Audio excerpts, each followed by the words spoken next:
जय हिंद दोस्तों। आप सभी का स्वागत है आपके अपने YouTube चैनल ई एग्जाम पर। मैं लेकर आई हूँ यूपी पुलिस कांस्टेबल के लिए हिंदी के प्रैक्टिस सेट्स। इसमें क्या आज प्रैक्टिस सेट फर्स्ट है।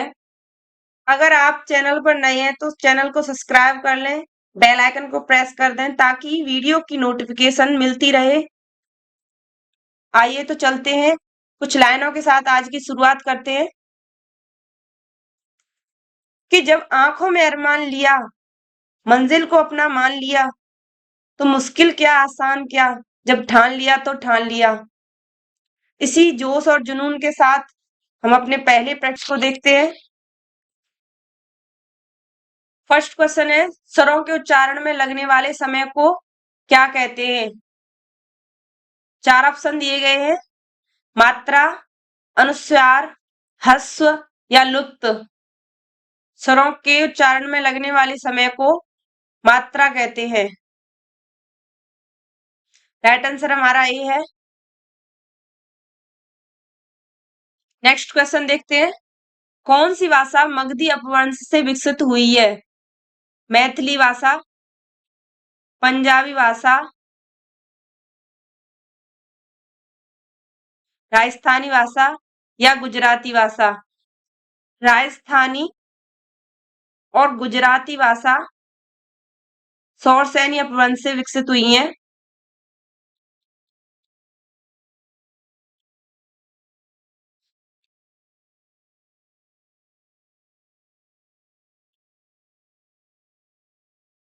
पंजाबी पैसाची से विकसित हुई है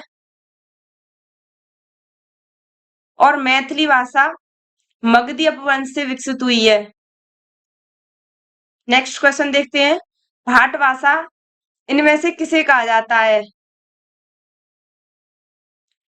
डिंगल भाषा को, पिंगल भाषा को, ब्रज भाषा को या बुंदेली भाषा को। राइट आंसर है डिंगल भाषा को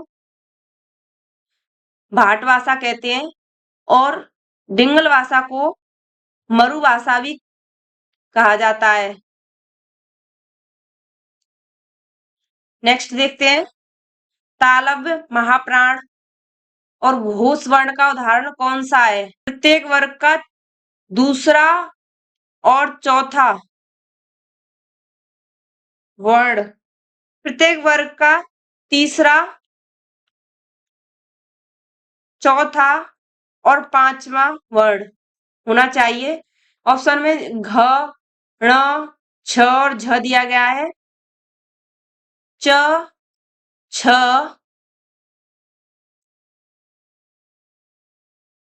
ज, झ और ण। इसमें पहला, दूसरा, तीसरा और चौथा और इसमें भी सेम चौथा है, इसलिए चौथा झ हमारा राइट आंसर है। नेक्स्ट देखते हैं, वर्णमाला का कौन सा अक्षर पुल्लिंग नहीं है।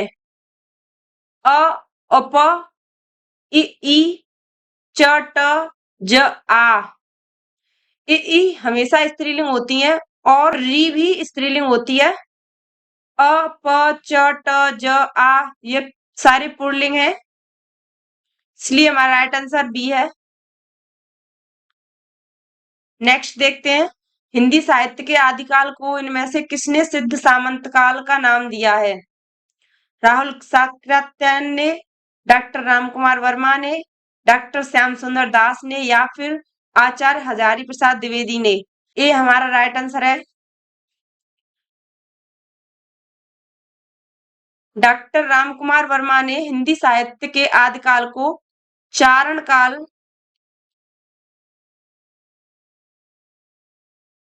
काल का नाम दिया है। नेक्स्ट क्वेश्चन देखते हैं, इनमें से कौन सा शब्द लक्ष्मी का पर्यायवाची नहीं है। इसमें लक्ष्मी के पर्यायवाची दिए गए हैं और एक लक्ष्मी का पर्यायवाची नहीं है, वही पूछा गया है। रमा, कमला और पद्मा लक्ष्मी के पर्यायवाची हैं, लेकिन भारती लक्ष्मी के पर्यायवाची नहीं है। राइट आंसर हमारा ए है। भारती सरस्वती का पर्यायवाची शब्द है।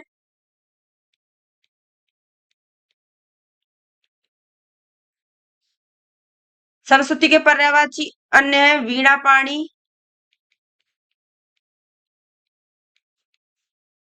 ज्ञान देवी और भारती। नेक्स्ट देखते हैं इनमें से कौन सा शब्द कदर का पर्यायवाची नहीं है। कदर यानी कि किसी की इज्जत करना, कदर करना। कदर यानी कि आदर देना, श्रद्धा या किसी को महत्व देना। कदर के पर्यायवाची हैं, लेकिन विस्मय कदर का पर्यायवाची नहीं है। राइट आंसर हमारा डी होगा। विस्मय यानी कि आश्चर्य।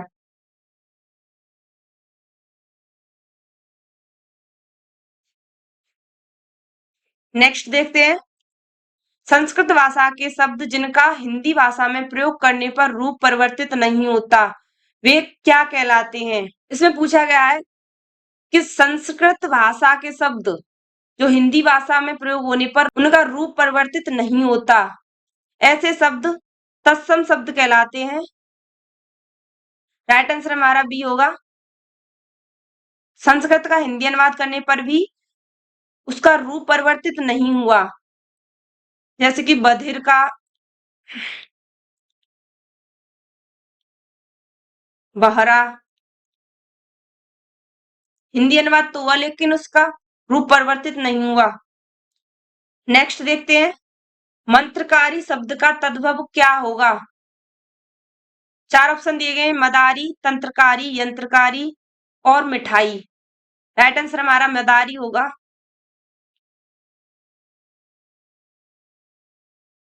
तंत्रकारी और यंत्रकारी का कोई भी तद्भव रूप नहीं होता है। मिठाई का मिष्ठान होगा। नेक्स्ट देखते हैं ध्वंस शब्द का विलोम शब्द क्या है।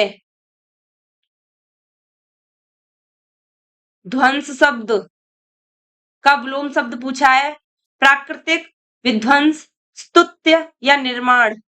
ध्वंस ध्वंस का मतलब होता है नष्ट करना और इसका विलोम होगा निर्माण करना।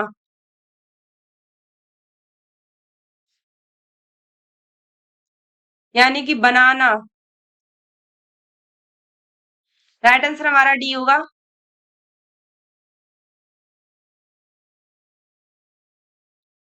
नेक्स्ट क्वेश्चन इनमें से कौन सी विपरीत शब्दों की उचित जोड़ी नहीं है। उपाच्य, कुपाच्य, अज्ञ, विज्ञ, वरवर, सभ्य या शुक्ल कृष्ण। इसमें उचित जोड़ी नहीं है, नहीं पूछा गया है। अज्ञ और विज्ञ सही है, वरवर का सभ्य सही है और शुक्ल पक्ष और कृष्ण पक्ष भी सही है। विपरीत शब्द है लेकिन उपाक्ष का कुपाक्ष नहीं होता,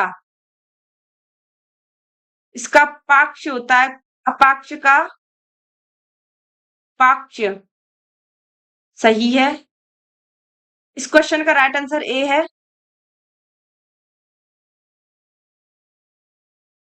सुपाक्ष का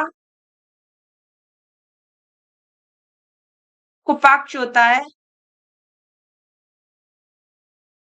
नेक्स्ट देखते हैं इनमें से कौन सा शब्द उद्योग का अनेकार्थी शब्द है। कारखाना, रोजगार, साधारण या सरल। उद्योग का अनेकार्थी शब्द कारखाना होगा। राइट आंसर हमारा ए है। नेक्स्ट देखते हैं इनमें से कौन सा शब्द परिकर का अनेकार्थी नहीं है। समूह परिकर का अनेकार्थी है। कमरबंद अनेकार्थी शब्द है।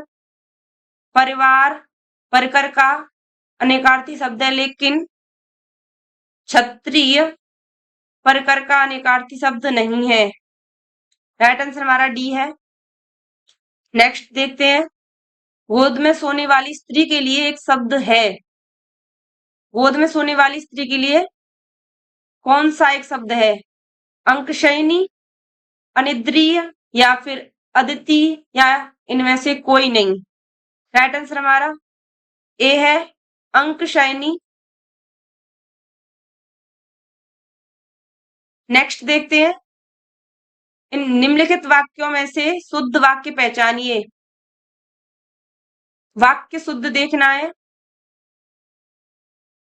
जब तुम फोन करोगे तो मैं आऊंगा। देश के लिए उसने अपना सर्वस्व न्यौछावर कर दिया। वह बहुत तेज तेज दौड़कर चला गया। या फिर बुराई को बढ़ावा नहीं दो। इसमें जब तुम फोन करोगे तो कोमा कॉमा आएगा इसमें, तब तो मैं आऊंगा, ये गलत है। वह बहुत तेज तेज दौड़कर नहीं होगा, वह बहुत तेज दौड़ा, ये भी गलत है। बुराई को बढ़ावा नहीं दो। बुराई ऐसे बुराई बुराई ऐसे लिखी जाती है, इसलिए ये भी गलत है। राइट आंसर हमारा बी होगा, देश के लिए अपना सर्वस्व न्यौछावर कर दिया। नेक्स्ट देखते हैं, दिए गए विकल्पों में से सही वाक्य का चयन करें। 4 ऑप्शन दिए गए हैं। तलवार एक उपयोगी फौलाद है। तलवार एक उपयोगी अस्त्र है। तलवार एक उपयोगी शस्त्र है। या फिर तलवार एक उपयोगी शास्त्र है। इसमें सही वाक्य देखना है।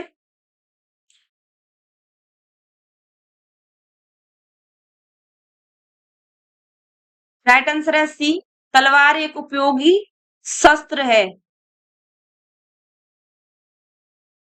अस्त्र जो फेंक कर चलाया जाने वाला हथियार होता है, और शस्त्र जो हाथ से लेकर लड़ा जाने वाला हथियार होता है, उसे शस्त्र कहते हैं।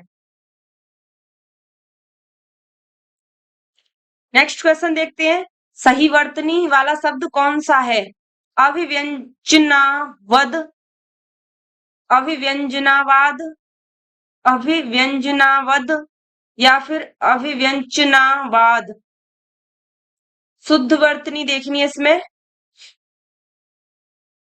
राइट आंसर हमारा बी है, अभिव्यंजनावाद शुद्ध वर्तनी है। नेक्स्ट क्वेश्चन देखते हैं,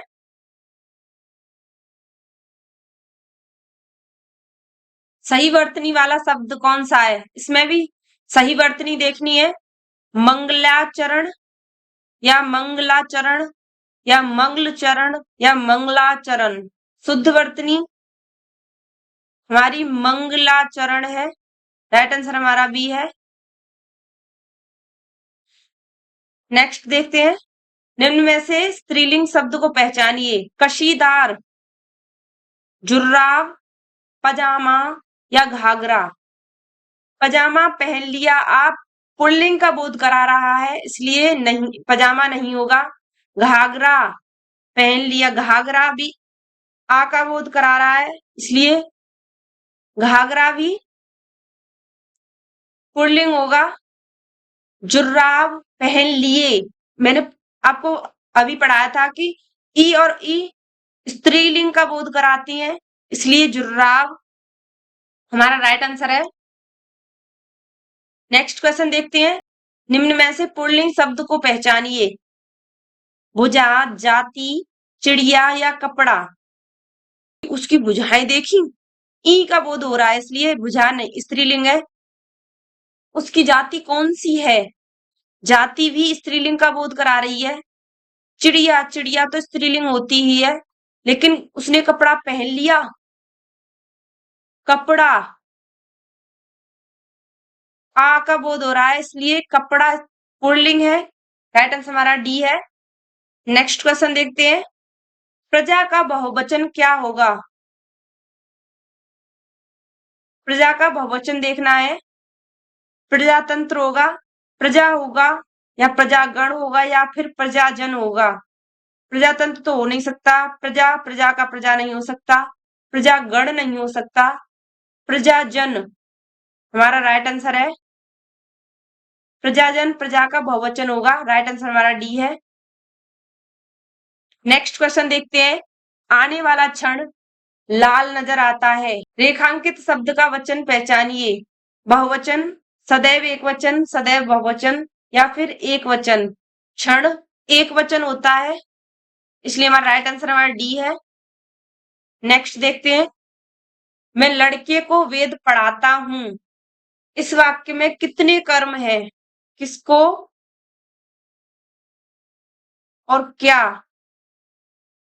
यानी कि लड़के को वेद पढ़ाता हूं, इस वाक्य में 2 कर्म है। राइट आंसर हमारा सी है। Next question. साथियों, हार्दिक स्वागत है। इस वाक्य में कौन सा कारक है? इसमें पहले ही ये चिन्ह दर्शा रहा है कि ये संबोधन कारक है। राइट आंसर हमारा ए है, संबोधन कारक। नेक्स्ट देखते हैं। राकेश, रमेश, सीता, श्याम हिंदुस्तान में कौन सी संज्ञा है? जातिवाचक, भाववाचक, व्यक्तिवाचक या फिर समूहवाचक? जातिवाचक वो संज्ञा होती है जिसमें जाति का बोध कराया जाता है। भाववाचक जिसमें भाव का बोध कराया जाता है, जैसे कि दुख, सुख। व्यक्तिवाचक, समूहवाचक जिसमें समूह का बोध कराया जाता हो। लेकिन व्यक्तिवाचक हमारा राइट आंसर है। राकेश, रमेश, सीता, श्याम व्यक्तिवाचक है, इसमें व्यक्तिवाचक संज्ञा है। राइट आंसर हमारा सी है। नेक्स्ट देखते हैं। वे आम के पेड़ हैं। इस वाक्य में अधोरेखित शब्द में सर्वनाम का प्रकार लिखिए। वे का सर्वनाम प्रकार पूछा है। 4 ऑप्शन दिए गए। निश्चयवाचक सर्वनाम, निजवाचक सर्वनाम, प्रश्नवाचक सर्वनाम या फिर संबंधवाचक सर्वनाम। वे आम के पेड़ हैं, वे ये दर्शा रहा है कि वे निश्चय वे आम के पेड़ हैं, इसमें निश्चयवाचक सर्वनाम है। राइट आंसर हमारा ए है। नेक्स्ट क्वेश्चन देखते हैं। रात काली अंधेरी है, में विशेष क्या है? इस क्वेश्चन में विशेष पूछा है। क्या काली अंधेरी है? रात। राइट आंसर हमारा ए है, रात। Next question. इनमें से संस्कृति का विशेषण क्या होगा? संस्कृत, संस्कृति या सांस्कृतिक या सांस्कृतिक? संस्कृति का विशेषण सांस्कृतिक होगा। राइट आंसर हमारा डी है। Next question. चौथा व्यक्ति ज्यादा होशियार है। इस वाक्य में चौथा क्या है? गुणवाचक विशेषण, क्रिया विशेषण या संज्ञावाचक विशेषण या फिर उपयुक्त तीनों? तो इसमें चौथा यानी कि संख्या का बोध करा रहा है, इसलिए राइट आंसर हमारा सी होगा, संख्यावाचक विशेषण। नेक्स्ट क्वेश्चन देखते हैं। अब पढ़कर क्या होगा? इस वाक्य में कौन सी क्रिया है? अब पढ़कर क्या होगा? पूर्वकालिक क्रिया, संयुक्त क्रिया, द्विकर्मक क्रिया या फिर प्रेरणार्थक क्रिया? पढ़कर, पढ़कर पूर्वकालिक क्रिया होगी। राइट आंसर हमारा ए है। नेक्स्ट क्वेश्चन देखते हैं। मोहन पिताजी को पत्र लिख रहा है। इस वाक्य में क्रिया का कौन सा भेद प्रयुक्त हुआ है? रिक्त स्थान के लिए उचित विकल्प कौन सा है? सकर्मक क्रिया, नाम धातु, प्रेरणार्थक या अकर्मक क्रिया? राइट आंसर हमारा सकर्मक क्रिया होगा। नेक्स्ट क्वेश्चन देखते हैं। कोरोना अचानक फैल गया। इस वाक्य में अचानक किस प्रकार का क्रिया विशेषण है? कालवाचक क्रिया विशेषण, स्थानवाचक क्रिया विशेषण, रीतिवाचक क्रिया विशेषण या फिर परिणामवाचक क्रिया विशेषण? अचानक किस प्रकार की क्रिया विशेषण है? ढंग या तरीके के बारे में कहा जाए, वहां पर रीतिवाचक क्रिया विशेषण होगा, जैसे कि अचानक,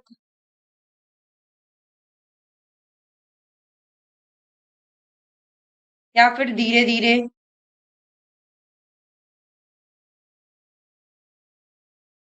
ढंग तरीके को दर्शाए, वहां रीतिवाचक क्रिया विशेषण होता है। नेक्स्ट क्वेश्चन देखते हैं। गीता जल्दी जल्दी मुंह में लड्डू ठूसने लगेगी, इस वाक्य में जल्दी जल्दी किस प्रकार का क्रिया विशेषण है? मैंने आपको अभी बताया था कि धीरे धीरे या फिर जल्दी जल्दी रीतिवाचक क्रिया विशेषण में आता है। रीतिवाचक क्रिया विशेषण में आता है। राइट आंसर हमारा इसका सी है। राइट आंसर हमारा इसका सी है। नेक्स्ट क्वेश्चन देखते हैं। राम खाता होगा, यह किस काल का उदाहरण है? संदिग्ध भूत का, संदिग्ध भविष्य का, संदिग्ध वर्तमान का या फिर सामान्य भविष्य का? र नहीं है यहाँ पर, वर्तमान दर्शा रहा है, अभी खाया नहीं है। Next question. आम खाया जाता है, इस वाक्य में कौन सा वाक्य है? भाववाच्य, कृतवाच्य, क्रियावाच्य या फिर क्रमवाच्य?